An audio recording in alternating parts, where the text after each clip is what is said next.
because I totally understand where the Society of St. Pius X is coming from. I've read all of their materials. I'm sympathetic. I'm deeply sympathetic with what they're saying. On the other hand, what they're doing is highly irregular. I mean, there's just no other way to describe it. And it seems like I do get the sense sometimes that their leadership feels like they have to kind of placate or please the element within the society that would balk at any agreement with the Vatican. Like at this point, there's an element in the society that simply doesn't want to have anything to do with the Vatican, right? Like even if Pope Leo said, here's a personal prelature, you can have your own bishops, we can talk about Vatican II later, but we just want to have some kind of reconciliation. I still think there would be a large component in the society that would say, we want to have nothing to do with that, ever, ever, ever. Until they repent of Vatican II and say that it's a false council and whatever, we're never going to come back. Well, to me, that's a problem too, because what you're saying there is that being in actual full, regular canonical communion with the hierarchy really just doesn't matter that much. I mean, at the end of the day, that's not something worth sacrificing for. That's not something worth fighting for.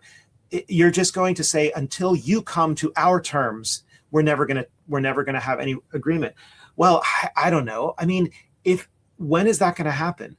And if it takes 100 years, let's say, which it could, for the Vatican to come back to its wits and finally get past Vatican II, completely past it, past the Novus Ordo, let's say 100 years from now, the traditional Latin Mass is now celebrated in every church around the world. I could see that happening. 100 years from now, Latin Mass is everywhere, and the errors of Vatican II have been either condemned or forgotten and replaced by something better.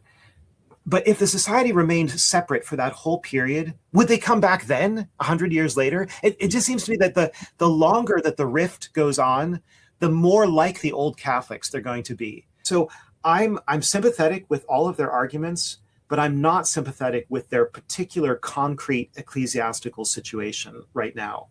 It seems to me that there need to be some traditionalists inside the canonical structures of the church working to evangelize their non-traditional brethren to appreciate what they do, and what they love and what they adhere to. Because if they do that, that's part of the way that you're going to get to that 100-year from now scenario that I mentioned before.